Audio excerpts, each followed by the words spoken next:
Solo levelling के बिल्कुल नए एपिसोड पर आप सभी का हार्दिक स्वागत है।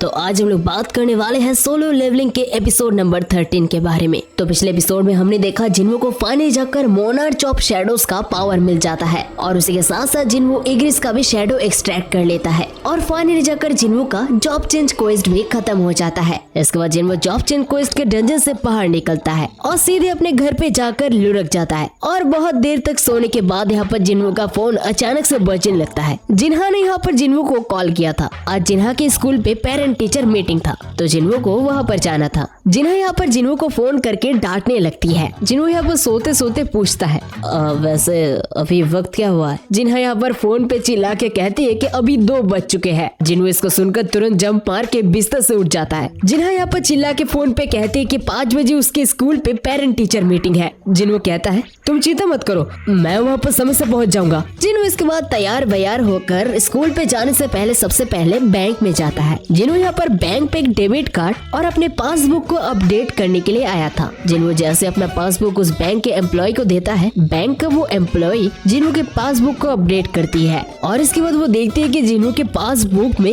1.4 बिलियन रुपए है। इतने पैसे देखकर वो लड़की काफी ज्यादा शॉक हो जाती है। वो लड़की पूछती है वैसे सर क्या मैं जान सकती हूँ कि आप क्या करते हैं। जिन्वो कहता है मैं एक हंटर हूँ। वो लड़की अपनी मनी मन कहती है मैंने सुना था कि हंटर्स बहुत पैसे वाले होते हैं, मेरे ख्याल से ये काफी हाई रैंक के हंटर है। इसके बाद वो लड़की मौके पे चौका मारने के लिए जिन्वो को यहाँ पर बैंक के इन्वेस्टमेंट पॉलिसीज के बारे में समझाने लगती है, लेकिन यहाँ पर जिन्वो साफ साफ मना कर देता है। इसके बाद जिन्वो बहुत ही सच धज कर यहाँ पर जिन्हा के स्कूल में जाता है, जिसे देखने के बाद यहाँ पर जिन्हा कहती है आखिरकार तुम हो कौन और असली वाला सन जिन्वो कहाँ पर है। जिन्वो यहाँ पर कहता है क्या मैं अच्छा नहीं दिख रहा। जिन्हा कहती है मुझे कोई आइडिया नहीं था कि कोई इतना जल्दी इतना चेंज हो सकता है। जिन्वो कहता है मुझे लगा कि आज तुम्हारा पेरेंट टीचर मीटिंग है तो मैंने सोचा कि थोड़ा तैयार शैयार होके जाया जाए। लेकिन जिन्वो जैसे स्कूल पे एंट्री मारता है सारे लड़के यहाँ पर जिन्वो को देखकर दीवाने हो जाते हैं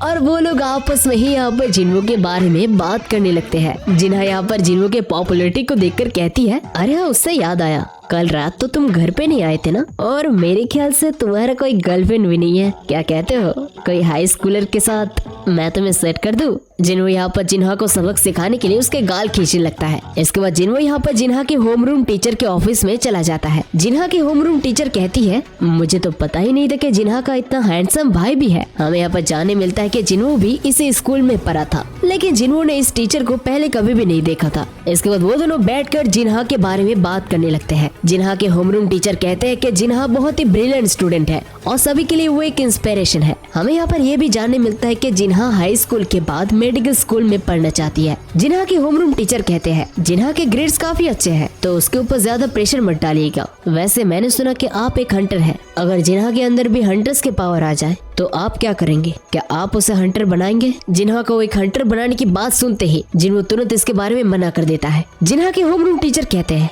मैंने आपको इसके बारे में इसलिए पूछा क्योंकि रिसेंटली जिन्हा की क्लास से एक लड़की हंटर बन के अवेकन हुई है और उसके बाद से उस लड़की ने स्कूल आना बंद कर दिया और अगर ऐसा ही चलता रहा तो हमें बहुत ही जल्दी एक्शन लेना होगा। अगर वो अपने हंटर के करियर को आगे भी बढ़ाना चाहती है तो एटलीस्ट उसे ग्रेजुएशन कंप्लीट करना चाहिए था। जिन्हों उसके बाद उस लड़की का रैंक पूछता है। टीचर यहाँ पर कहती है मुझे हंटर्स के बारे में तो ज्यादा कुछ नहीं पता, लेकिन मैं इतना जानती हूँ कि वो लोएस्ट रैंक की हंटर है। जिन्हों इसको सुनकर समझ जाता है कि वो लड़की जरूर एक ई रैंक की हंटर होगी। जिन्हों यहाँ पर ये भी जानता था कि एक ई रैंक के हंटर की जिंदगी के ऊपर कितना ज्यादा जोखिम होते हैं। टीचर कहती है वैसे मैं आपसे एक फेवर चाहती हूँ क्योंकि वो जिन्हा की एक दोस्त है, तो क्या आप उसे कन्विंस करेंगे कि एटलीस्ट वो अपना ग्रेजुएशन कंप्लीट कर ले। और हाँ उस लड़की का नाम है हान सोंगी। जिन्हों ये नाम सुनकर बहुत ही ज्यादा शॉक हो जाता है। इसके बाद यहाँ पर शाम हो जाता है। हमें देखने मिलता है कि एक बिल्डिंग से एक लड़की बाहर निकलती है और वो लड़की वही लड़की थी जिसने जिन्हों के स्ट्राइक स्क्वाड में भी हिस्सा लिया था। तभी हमें देखने मिलता है कि जिन्हों उस बिल्डिंग के बाहर ही इंतजार कर रहा था। जिन्हों कहता है ये दुनिया काफी छोटी है, मुझे लगा था कि वो तुम ही होगी। वो लड़की जिन्हों को यहाँ पर देखकर बहुत ही ज्यादा शौक थी। वो लड़की कहती है वैसे आप यहाँ पर क्या कर रहे हैं मिस्टर, क्या आप वही हो जिसके साथ मुझे टीचर बात करने के लिए बोल रही थी। जिन्वो इसके बाद अपने फोन से जिन्हा और उसका एक फोटो निकालता है। जिन्वो पूछता है क्या ये लड़की तुम्हारी दोस्त है। वो लड़की कहती है हाँ ये जिन्हा है, क्या आप जिन्हा के बड़े भाई हैं। मैं आपसे मिलने एक बार जिन्हा के साथ हॉस्पिटल में गई थी। अभी मुझे समझ में आया कि टीचर मुझे आपके साथ बात करवाना क्यों चाहती थी। मुझे नहीं पता कि स्कूल में क्या हुआ और टीचर ने आपको क्या कहने को बोला है, लेकिन मैं और स्कूल में नहीं जाने वाली और मैं हंटर का जॉब भी नहीं छोड़ने वाली। जिन्हों कहता है, तुम जानती हो ना कि तुम एक रैंक की हंटर हो, रेगुलर अटैक मॉन्स्टर के ऊपर काम नहीं आते और ऊपर से तुम्हें एक अच्छा वाला मैजिक वेपन भी चाहिए होता है, और अगर तुमने एक वेपन खरीद भी लिया तो वो बहुत ही जल्दी खराब हो जाएगा और इसी वजह से ए रैंक हंटर के लिए प्रॉफिट बनाना बहुत ही ज्यादा मुश्किल है। या फिर तुम बिना वेपन के लड़ना चाहते हो। अब ये मत कहना कि तुम्हें कुछ पैसे मिल गए हैं तो तुम इसी वजह से हंटर के जॉब को छोड़ना नहीं चाहती। वो लड़की गुस्से से कहती है, आप यहाँ पर मुझे लेक्चर देने के लिए आए हैं जबकि आप एक खुद ए रैंक के हंटर है। जिन्हों कहता है, देखो मैं तुम्हें यहाँ पर लेक्चर वगैरह देने के लिए नहीं आया हूँ। वो लड़की पूछती है, तो आप यहाँ पर किस लिए आए हैं? जिन्हों कहता है, मैं यहाँ पर तुम्हें एक कमाल का हंटर बनाने के लिए आया हूँ। इसके बाद हमें सीधे एयरपोर्ट पे ले जाया जाता है और सरप्राइजिंगली यहाँ पर हमें देखने मिलता है कि वाइंग डोंगसो ऑलरेडी साउथ कोरिया में आ चुका है। वाइंग डोंगसो को यहाँ पर वेलकम करने के लिए हंटर एसोसिएशन के वो जिनचुल भी आते हैं। वाइंग डोंगसो कहता है, अरे देखो तो यहाँ पर कौन आया है, तुम्हें बहुत समय बाद देखकर बहुत खुशी हुआ। वैसे हंटर एसोसिएशन का चमचा यहाँ पर क्या कर रहा है? वो जिनजुल कहता है, क्योंकि आप एक ए रैंक के हंटर है तो हमारे सर्वेलेंस टीम के पास आपके आने का खबर पहले पहुंच चुका था, तो मैं यहाँ पर आपको एस्कॉर्ट देने के लिए आया हूँ। वाइंग डोंगसो कहता है, क्या सर्वेलेंस टीम? यानी कि तुम अभी तक उस चेयरमैन के चमचे हो। अगर मैं तेरी जगह होता तो मैं खुद चेयरमैन बन जाता। बस अभी वो बुरा बिना मदद के कुछ नहीं कर सकता। वो जिनचुल यहाँ पर पूछता है, सर आप कोरिया में कितना दिन रहने वाले? वाइंग डोंगसो कहता है, ज्यादा दिन तक नहीं, वैसे भी मुझे इस देश में रहने का कोई शौक नहीं है। एक बार मेरा काम पूरा हो जाए तो मैं यहाँ से खुद चला जाऊंगा। वो जिनचुल कहता है, आपने अपने कंट्री को धोखा देकर दूसरे देश में चले गए तो यहाँ पर वापस लौट कर आने का कोई कारण जरूर से होगा। मेरे ख्याल से ए रैंक हंटर संग जिनवू और डी रैंक हंटर यू जिनवू है ना? वाइंग डोंगसो कहता है, तुम एक सर्वेलेंस टीम के मेंबर हो और तुम ऑलरेडी जानते हो कि मैं यहाँ पर किस लिए आया हूँ, तो तुम क्या करोगे? क्या तुम मुझे रोकने की कोशिश करोगे? वो जिनचुल कहता है, मैं बस अपना काम कर रहा हूँ। वाइंग डोंगसो कहता है, मुझे तुम हमेशा से पसंद थे जिनचुल, क्या कहते हो मेरे साथ स्कारवेंजर गिल्ड में आ जाओ, मैं तुम्हें वादा करता हूँ कि तुम्हें यहाँ से हायर पोजीशन मिलेगा। वो जिनचुल को इस रैंक के हंटर वाइंग डोंगसो का बड़ा भाई वाइंग डोंगसो के क्रिमिनल रिकॉर्ड के बारे में सब कुछ पता था, लेकिन इन्वेस्टिगेशन और गवाह के कमी की वजह से वो लोग वाइंग डोंगसो के खिलाफ कुछ भी नहीं कर पाए थे। इसके बाद हम एक बार फिर से जिन्हो के पास ले जाया जाता है। जिन्हो के साथ वो लड़की भी आई थी। जिन्हो यहाँ पर व्हाइट टाइगर गिल्ड के सेकंड डिवीजन के मैनेजर मिस्टर आहान से मिलने के लिए आया था। वो सभी एक दूसरे को सबसे पहले इंट्रोड्यूस करते हैं। मिस्टर आहान उस छोटी लड़की को देखकर थोड़ा सरप्राइज थे। वो अपने मन ही मन कहते हैं, ये तो एक ही रैंक की हंटर है, लेकिन वैसे भी संग जिन्हो भी एक ही रैंक का हंटर ही है। जिन्होंने यहाँ पर मिस्टर आहान को कॉल करके व्हाइट टाइगर गिल्ड के ट्रेनिंग डंजन में जाने के लिए रिक्वेस्ट किया था, लेकिन यहाँ पर मिस्टर आहान को लगता है कि जिन्हो व्हाइट टाइगर गिल्ड को ज्वाइन करने के लिए एक्साइटेड है। जिन्हो और मिस्टर आहान की बातचीत को देखकर एक हंटर बीच में कहता है, ऑलरेडी 9 बज चुके हैं, हमें अभी डंजन के अंदर जाना चाहिए। हम यहाँ पर कोई पिकनिक मनाने के लिए नहीं आए हैं। हमें देखने मिलता है वो बंदा बहुत ही भारी भरकम आर्मर पहने हुआ था। जिन्हो यहाँ पर पूछता है कि ये बंदा कौन है। मिस्टर आहान कहते कि व्हाइट टाइगर गिल्ड का नया ए रैंक का हंटर है और उसका नाम है किमचुल और वो एक टैंक है। मिस्टर आहान यहाँ पर कहते हैं कि स्क्वाड में यहाँ पर ए रैंक के अलावा भी यहाँ पर 7 बी रैंक के हंटर्स हैं और उसी के साथ साथ 4 सी रैंक के हंटर्स भी, यानी कि यहाँ पर टोटल 12 मेंबर्स होने वाले थे। जिन्हों यहाँ पर कहता है, एक सी रैंक के डंजन में ए रैंक और बी रैंक के हंटर, आपको नहीं लगता कि ये कुछ?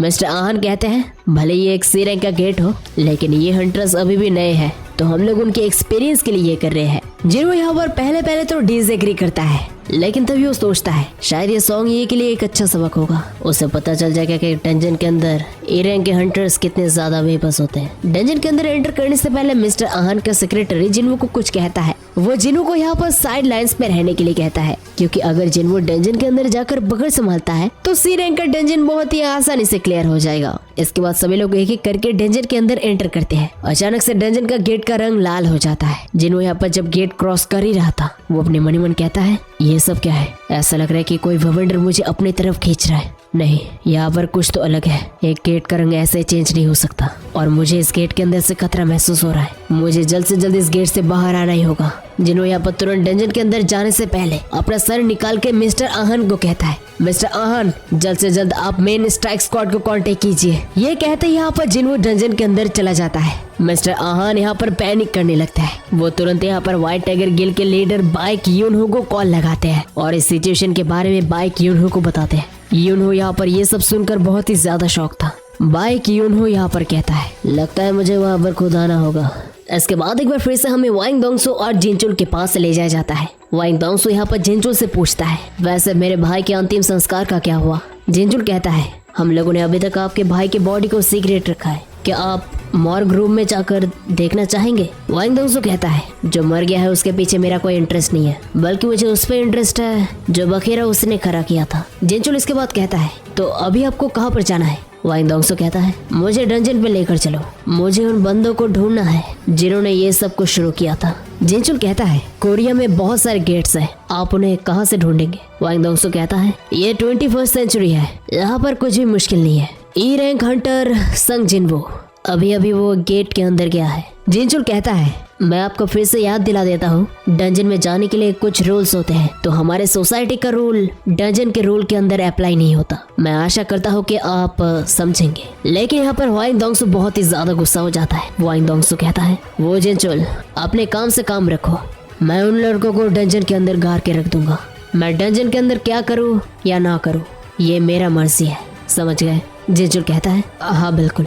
इसके बाद हमें डंजन के अंदर ले जाया जाता है। डंजन के अंदर जाते यहाँ पर सारे हंटर्स बहुत ही ज्यादा पैनिक करने लगते हैं, क्योंकि उन लोगों ने भी यहाँ पर रियलाइज किया था कि डंजन के अंदर एंटर करने के बाद ही गेट का कलर चेंज हो गया था। जिन्हों यहाँ पर आसपास थोड़ा नजर लगाता है, वो देखता है कि आसपास कुछ भी यहाँ पर शक करने लायक नहीं है। लेकिन यहाँ पर जिन्हो मनी मन कहता है, ये बाकी डंजन की तरह तो बिल्कुल भी नहीं है। क्या डंजन के गेट ने हमें किसी दूसरी जगह में ट्रांसपोर्ट कर दिया? जिन्हो यहाँ पर जिस लड़की के साथ आया था वो लड़की पूछती है, मुझे लगता है कि यहाँ पर कुछ गलत है। तभी अचानक से तेजी से एक तीर जिन्हो की तरफ आने लगता है। वो तीर यहाँ पर लगभग उस लड़की को लगने वाला था, लेकिन जिन्हो उस तीर को पकड़ लेता है। इसके बाद बाकी हंटर्स के ऊपर भी यहाँ पर हमला होता है। तब यहाँ पर बाकी हंटर्स को पेड़ के ऊपर कुछ लोग देखने मिलते हैं, और हमें देखने मिलता है ये और कोई नहीं, ये थे आइस एल्व्स। यहाँ तक कि जिन्हों ने भी उनका आने का प्रेजेंस नोटिस नहीं किया था। जो हंटर्स यहाँ पर पहली बार इस तरीके के जीवों के साथ एनकाउंटर कर रहे हैं, वो लोग इन्हें आइस एल्व्स कहते हैं। लेकिन इन आइस एल्व्स को किसी दूसरे नाम से भी जाना जाता है। इनके ब्रूटली हंटिंग करने की वजह से इनको आइस स्लेयर्स भी कहा जाता है।